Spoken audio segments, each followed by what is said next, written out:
ഒരു കടയിൽ പോയി മുഴുവൻ സാധനങ്ങൾ വാങ്ങിക്കുമോ? Okay set. അപ്പൊ നമ്മൾ ഇൻസ്റ്റാഗ്രാമിൽ ഓൺലൈനായിട്ട് ഒരു സ്റ്റോർ തുടങ്ങാൻ പ്ലാൻ ചെയ്യുന്നുണ്ട്. റീസെല്ലിംഗ് ആണ് വിചാരിക്കുന്നത്. അപ്പൊ ഹോൾസെയിൽ റേറ്റിൽ പ്രൊഡക്റ്റ് ഒക്കെ തരുന്ന ഏതെങ്കിലും ടീം ഉണ്ടെങ്കിൽ ജസ്റ്റ് ഒന്ന് DM മെസ്സേജ് അയക്കണേ മക്കളെ. പിന്നെ 2 കാളാര കൊടുക്കാണ്ട് കേട്ടോ. 2 നാള് ഉസറുള്ള ജാതിയാ. മുടിയാഴ്ചയിലും കല്യാണത്തിനും സൽക്കാരത്തിനും ഒക്കെ പറ്റും. ഇത് ബെല്ലാരി രാജല്ലടാ, ഇത് എല്ലൂരി കാള. ഇതിന്റെ സ്ഥലം വരുന്നത് മലപ്പുറം മഞ്ചേരിയിലാണ് കേട്ടോ. ഞാൻ കൊടുക്കുന്ന പുല്ലൊക്കെ തിന്നുണ്ട്. ഉണ്ണി മുത്രം, ഉണ്ണിയാഹം, ഉണ്ണി അപ്പി, ഉണ്ണിയപ്പം. ഇതിന് വേണ്ടിയാൽ ഈ നമ്പറിൽ കോൺടാക്ട് ചെയ്തോളിട്ടോ. അപ്പൊ എല്ലാ പോത്തോളും പോരട്ടെ. കടന്നേശിച്ച് അവസാനം ഒരു കടയിലെത്തി. ഇതാണ് കടന്റെ മുതലാളി. അപ്പൊ നമ്മൾ ചെയ്യാൻ പോണ പരിപാടി എന്താ വെച്ചാൽ ഈ കട കണ്ട് കാര്യമാക്കണം. അതായത് ഇവിടുത്തെ മൊത്തം സാധനം നമ്മൾ വാങ്ങാൻ പോവാ. ഞാൻ അവനോട് എല്ലാ സാധനം എടുക്കാൻ പറഞ്ഞു. അവനക്ക് ഭയങ്കര സന്തോഷമായി. അപ്പൊ ഓരോന്ന് എണ്ണി ഓരോരോ കവർക്ക് ഇങ്ങനെ ആക്കൊണ്ട് ഞങ്ങൾ അവനക്ക് സാധനം എടുത്തെടുക്കാൻ വേണ്ടിട്ട് ഞാൻ സഹായിക്കൊണ്ടിട്ടോ.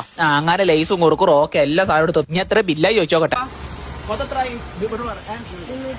എത്ര? 310. ശരിയല്ലേ?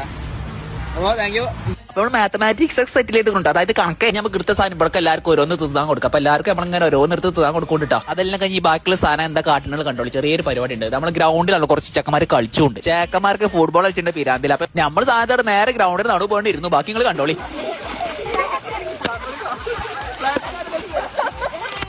എല്ലാരും കൂടി തേനീച്ചൊന്ന് പൊതിന്റെ മാതിരി വന്നാണ് പൊതിഞ്ഞ് ആർക്കൊക്കെ എന്തൊക്കെ കിട്ടിക്കൊണ്ടാക്കണോ. 1, 2 ഇതിപ്പോ പള്ളന്റെ ഉള്ളിലൊക്കെ വെച്ചിരിക്കണം. പ്ലാസ്റ്റിക് കവറൊന്നും ഇട്ടിട്ടില്ല. എല്ലാം ഞാൻ കൊണ്ടുപോകാട്ടോ. എന്ത് രാസ്കോമിറ്റോ ചെയ്യുന്നവർക്കും ബൈ.